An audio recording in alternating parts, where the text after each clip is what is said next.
फारूक अहमद मित्र मंडल और मुस्लिम advocate forum Nanded की जानिब से मुतनाज़ा अवामी तहफ़्फ़ुज़ तजवीज़ी क़ानून पर अवामी बेदारी और मुकालमा नशिस्त का एहतमाम किया गया, जिसमें फ़ारूक अहमद ने आइनी हुकूक़ और जमहूरी इक़्तिदार पर हमले की एक तनक़ीदी जायज़ा मुनक़्क़िद किया। इस मौके पर फ़ारूक अहमद की जानिब से एक दावत इफ्तार पार्टी का एहतमाम किया गया, जिसमें शहर के मोअज़्ज़िज़ एडवोकेट, उर्दू मीडिया के एडिटर, सहाफ़ी और कई समाजी, सियासी, मजहबी शख्सियात ने शिरकत दर्ज की। बाद तमाम मेहमानान के लिए पुरतकल्लुफ़ दावत ताम का नज़म किया गया। महाराष्ट्र सरकार अपने हाथों में कुछ ऐसी इख्तियार लेना चाह रही है जो अंग्रेज़ों के दौर में भी, गोरे अंग्रेज़ों के दौर में भी जितने कड़क और काले कानून नहीं थे, उतने कड़क और काले कानून लाने का प्रोविज़न महाराष्ट्र की सरकार कर रही है। उन्होंने महाराष्ट्र विशेष जन सुरक्षा अधिनियम नाम से 2024 का एक 33 नंबर का विधेयक रखा है, जिसके ऊपर 1 तारीख तक ऑब्जेक्शन दाखिल करने की अपील की गई है। इस कानून को अगर लागू बन जाता है और लागू किया जाता है तो सरकार को एक ऐसा इख्तियार मिलेगा, वो किसी शख्स या किसी भी ऑर्गेनाइजेशन को बैन कर सकती है, अनलॉफुल डिक्लेयर कर सकती है और उस शख्स को बिना किसी प्रूफ के हिरासत में लेने का इख्तियार रहेगा और उस संगठन को अनलॉफुल डिक्लेयर करके उससे जुड़े सभी मेंबरों को हिरासत में लेने का इख्तियार रहेगा। न सिर्फ मेंबर, उनके एक्टिविटी में जो लोग पार्टिसिपेट हुए, आप अगर किसी एहतजाज में भी उनके नज़र आए वाले होंगे तो आपको भी उसी कानून के तहत अंदर डाल दिया जाएगा और उसमें भी विदाउट ड्यू प्रोसेस फॉलो किए अरेस्ट करने के इख्तियार है। यूएपीए के जैसे आपको एक बार अरेस्ट हो गई तो महीनों तक और सालों तक बेल पिटीशन पे लगाने का नहीं रहेगा, कोई ट्रायल नहीं रहेगा और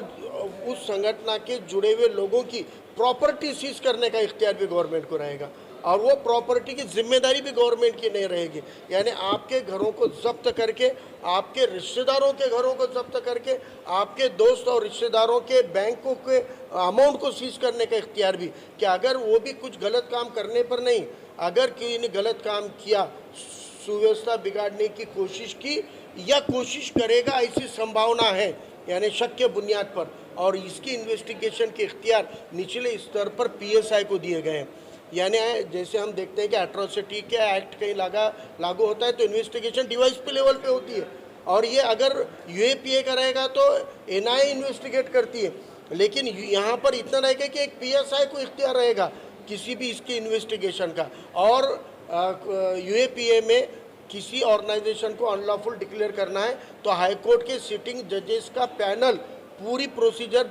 से जाने के बाद डिक्लेयर करता है अनलॉफुल। अब ऐसा नहीं रहेगा, अब गवर्नमेंट किसी एक ऑर्गेनाइजेशन के लिए 3 जजेस का पैनल करेगी, चाहे वो रिटायर रहेंगे या इक्विवेलेंट रहेंगे, वो सिटिंग जज रहना भी ज़रूरी नहीं है। ऐसे 3 कोई भी जजेस अपने मर्जी के अपॉइंट करके उनको बोल देंगे कि भाई ये ऑर्गेनाइजेशन है, इसको अनलॉफुल डिक्लेयर करना है और वो एक फॉलो करके प्रोसीजर डिक्लेयर कर देंगे, उनको इख्तियार है और आपको निचले स्तर पे कोई अपील नहीं है। एक प्रोसेस के और एक टाइम पीरियड के बाद हाई कोर्ट में अपील हो सकती है। यानी इतना काला कानून के जो एहतजाज बंद करने हैं, इनको हुकूमत के खिलाफ में लिखना बंद करना है और ये खाली किसी ऑर्गेनाइजेशन या पॉलिटिकल पार्टी के लिए नहीं है। अगर कोई यूट्यूब पोर्टल पे या कोई लाइव करके भी कोई एक आधी अपील करता होगा और गवर्नमेंट को लगेगा कि इससे कानून व्यवस्था बिगड़ सकती है तो उस पर भी ये काला कानून इम्पोज किया जाएगा। इतना खतरनाक कानून ये सरकार ला रही है। इस कानून के खिलाफ में 1 अप्रैल तक किसी भी इंडिविजुअल को या किसी भी ऑर्गेनाइजेशन को ऑब्जेक्शन डालने की या सुझाव देने के